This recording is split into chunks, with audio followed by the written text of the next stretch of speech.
Hello everyone and welcome back to my channel. This week I'm going to be showing you guys how I go about making super cheap canvases and really high quality ones at that.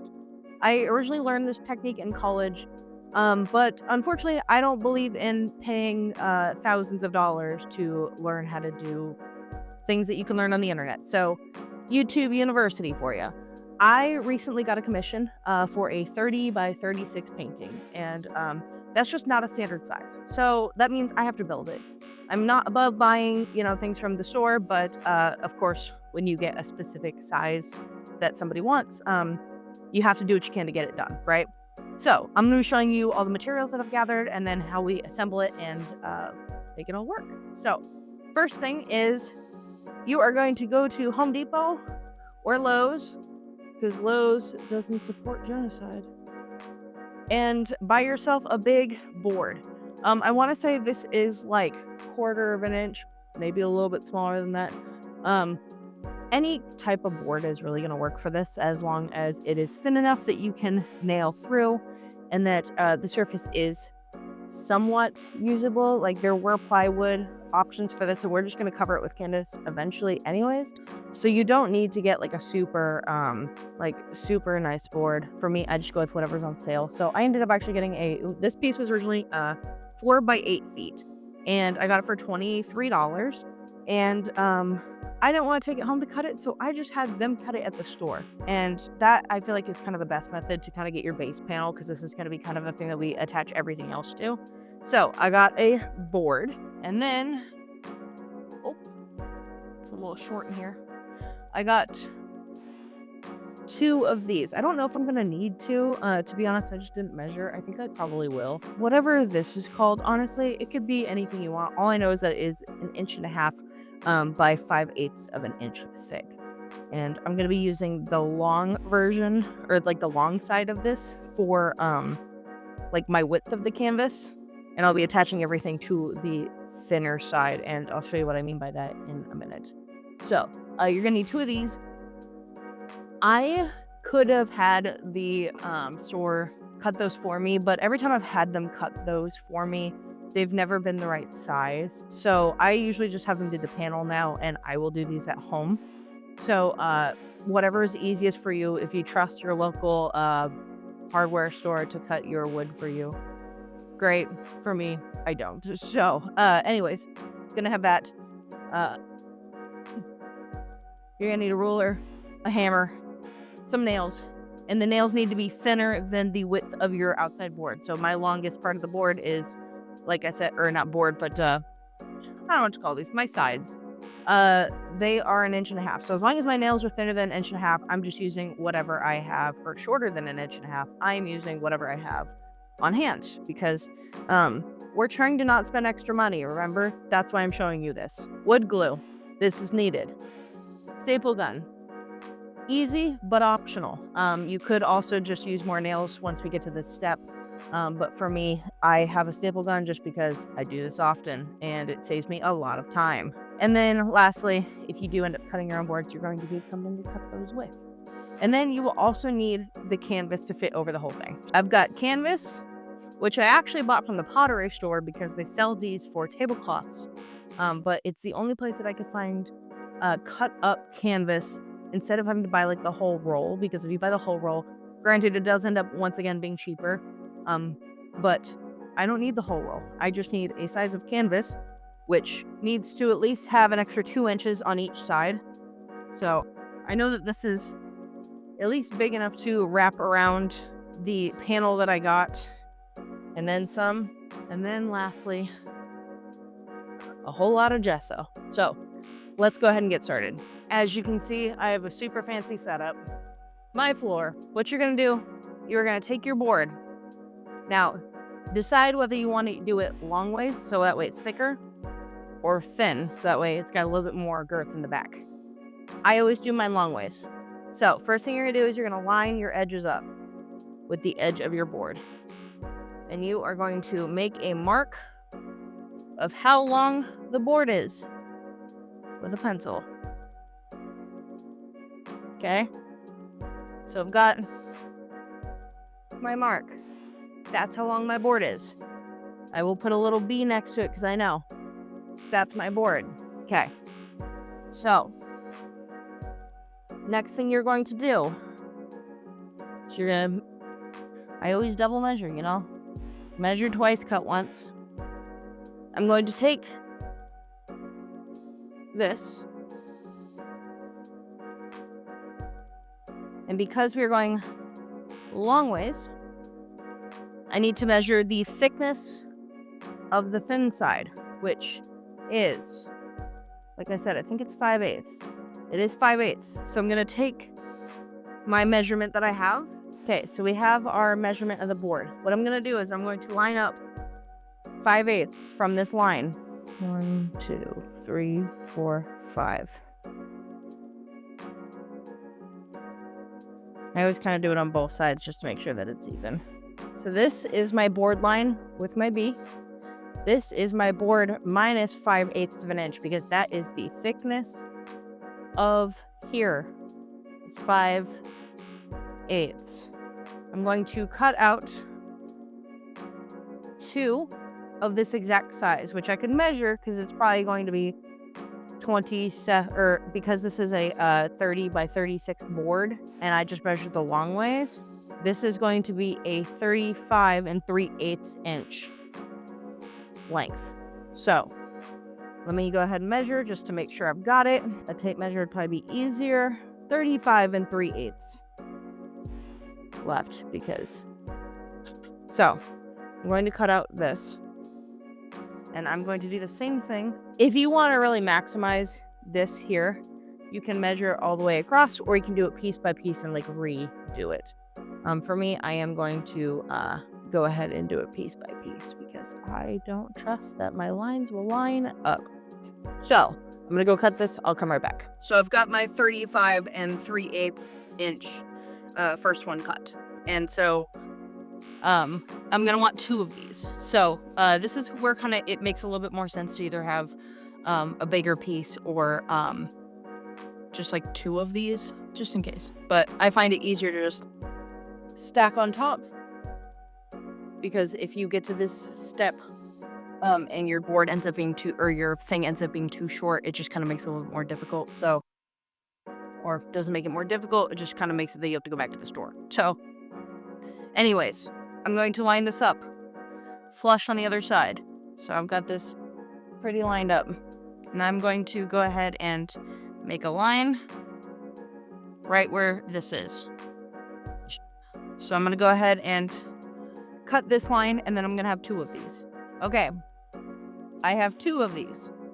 Now what you're going to do is you are going to line up on the side that you did not measure. So I was doing the 36 side. Now I'm going to do the 30. So what we're going to do,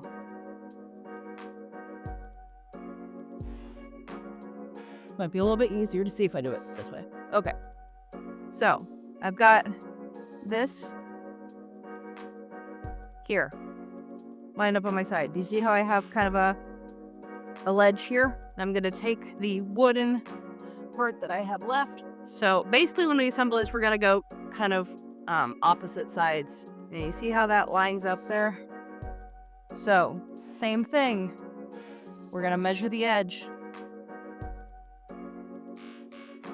of this side. Now this would probably be a lot easier on the ground, so I'm going to go do it on the ground again. Same exact step that we just did though, where we measure the size that we need minus the thickness of the board. So if I've got 30 inches on one side, I'm going to need 29 3/8 because the side is 5/8. I really need a garage. If anybody would like to donate their garage to me, that would be fantastic. So I've got my board. Now I'm lining it up. And I could measure this. I could also just mark or put up the other one that we've already cut up against the side so that we kind of know what we're looking at. So I'm going to do that. And I'm going to measure.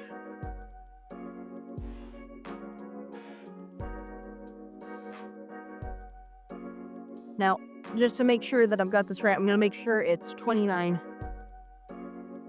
3/8. And I don't know if it's just me, but I find it incredibly easy to get these measurements wrong. I don't know why, but I'd rather always double check and go with the longer one, and then we can cut it down if we need to, rather than cutting it too short and realize we lost a piece of wood. So I've got my 29 and 3/8, and I'm gonna go cut this real quick. I've got my 2 shorter ones, and I've got my 2 longer ones. So first thing you want to do is make sure that they all fit. So 1 shorter, 1 longer. You kind of just start matching them up. So every single side that you line up should have an extra bit of this, that 5/8 open. So this is definitely the longer one. So I've got this kind of inch here. And you know what? This would be easier to show you down here. Okay. So I've got my short, my long. So every single time you line this up, one edge will go up to the corner, and the other side will have about 5/8 of an inch open.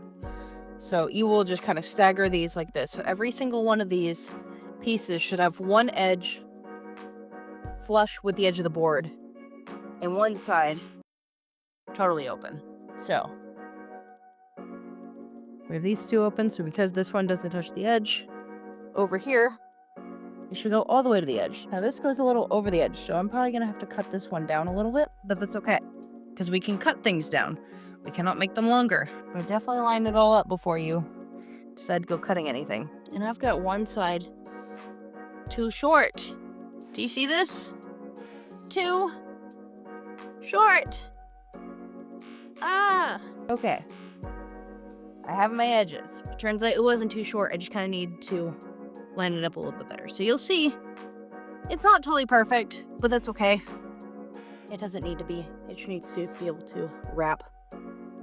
So they're not attached yet. What we're going to do is we're going to nail each of these edges together in whatever way you can secure that. So I will show you how I will do it. I'll be committing a little bit of a balancing act here. I've got my boxes and things over here that I'm just going to kind of try and get this to prop up with in whatever way seems possible. So I'll add a nail. I do advise anybody else that wants to try this to have something more stable. Unfortunately, like I said, I don't have a garage yet. So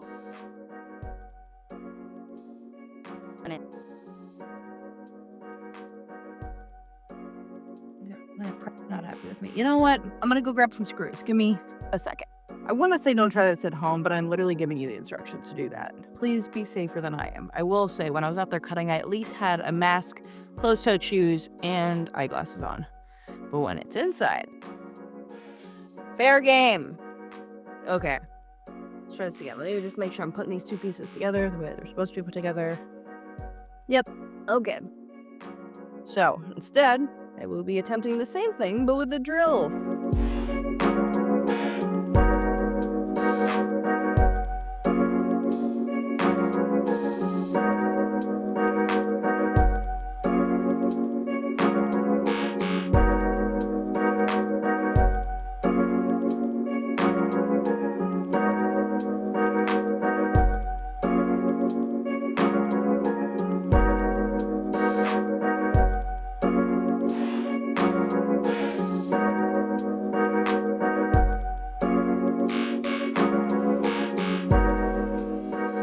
So, we've got that. Okay, so what I'm left with is the side that reaches the edge and another side that does not. And one last loose piece. So, I am going to start with this piece here. Yours is probably gonna have a little bit of a give where you kind of have to push the edge. So I ran out of long screws, so I'm gonna do 2 short screws.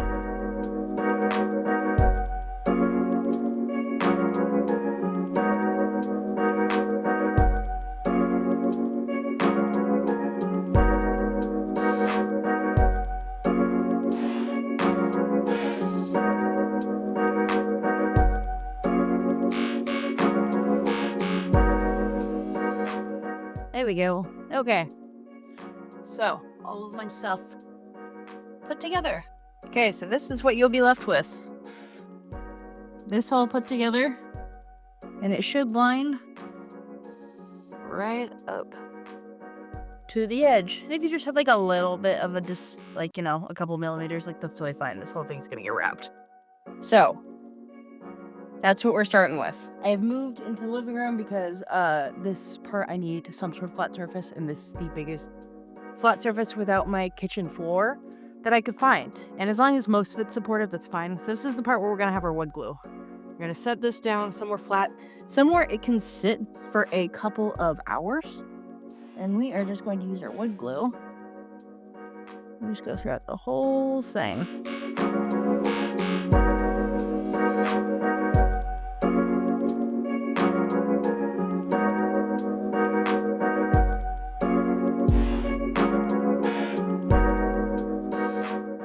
Wood glue. We are going to take our board.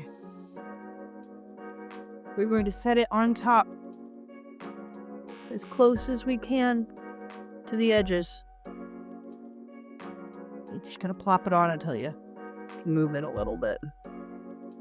So I'm just gonna kind of adjust.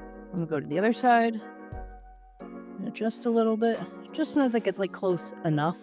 Because every set's gonna be a little bit off unless you're like a master carpenter or someone who cares a little more than I do. So I think this is pretty close. Yeah, every side seems pretty close. Okay, someone who has more resources than I would, kind of like similar to the drilling process of this, would have C-clamps where they could clamp this onto the table and it could apply pressure. I don't have C-clamps, I don't have a big enough table, but what I do have is cookbooks. So we're gonna lay that on top like we're pressing tofu. I'm gonna lay one on each corner. Try and be a little careful. Well, I guess that's a dictionary. I don't use it anyways. 4 books. I am probably going to leave this for about 2 hours, and then we are going to head to the next step. So go ahead and just like let this settle and take a break, because if you're like me, I'm tired. Okay, so I ended up leaving this overnight because I fell asleep. It was late, and my neighbors would probably hate me for doing this next step in the middle of the night. So we're gonna take our books off. That feels pretty sturdy. Now the wood glue is not... I'll not destroy everything I own here. Wood glue is not the thing that's gonna fully hold this together.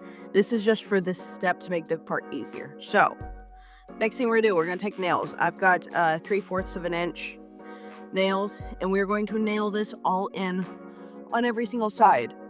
I suggest doing at least 4 on each side, just to make sure.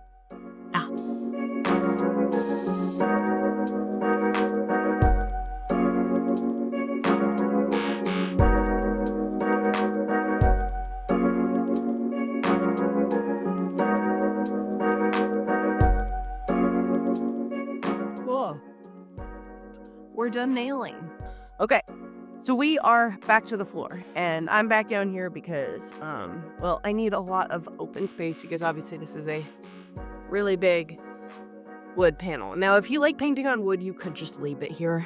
Obviously, you'd have to make more, you'd have to be a little bit more careful on your cutting, because obviously, like, that's going to be exposed if you don't do this step. So that is how you build a wood panel. But we are going for a canvas. So this is where we grab our gesso. And you are going to grab a big brush. And this is unfortunately the biggest brush I have, so we're just going to go for it. But we are really going to like coat this whole thing. So honestly, I'm just going to, because you need a lot and you need it to be wet by the time that you flip this over. So I'm just going to coat this whole thing, and I'm doing it on top of my canvas because, again, I live in an apartment, as a lot of people do, and I don't have the space. Nor do I want to destroy my actual carpet. So we're just doing it on the canvas that I'm going to be wrapping it with. Making sure that I've got a generous coat of gesso here. And I'm just using like Artist Loft's, like, you know, plain, cheap, base level gesso. It doesn't need to be fancy stuff. It just needs to be gesso. And you're only doing your top, you're not doing the sides.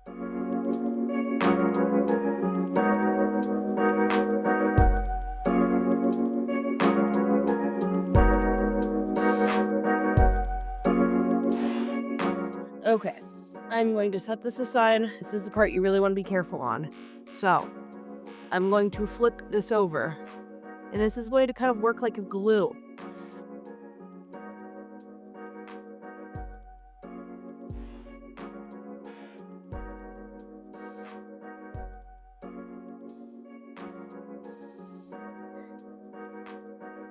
Cool.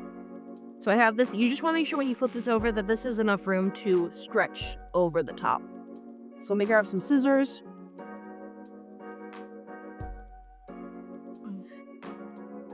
And this is where you can use your nail gun. We're just going to stretch. I always start from the middle. Stretch, push down, and hold. And you are just going to do this a couple times on each side.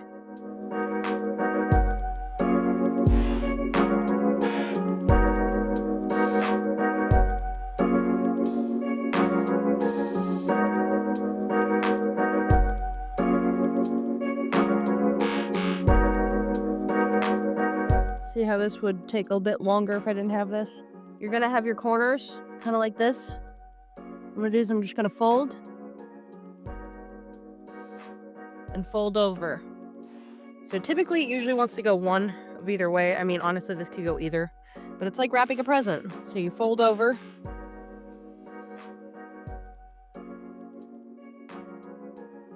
Like that.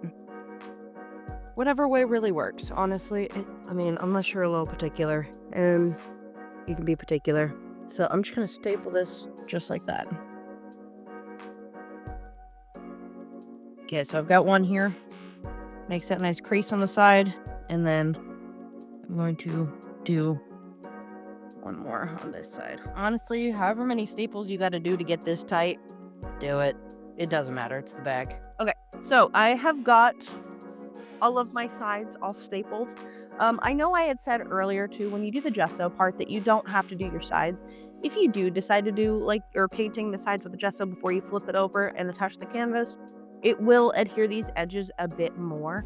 Personally, I tend to just pull and staple, and the tension for me works. But if you are somebody who struggles with like wrist issues, carpal tunnel, arthritis, things like that, I would probably recommend just painting the sides. It's just going to feel a lot better on your body.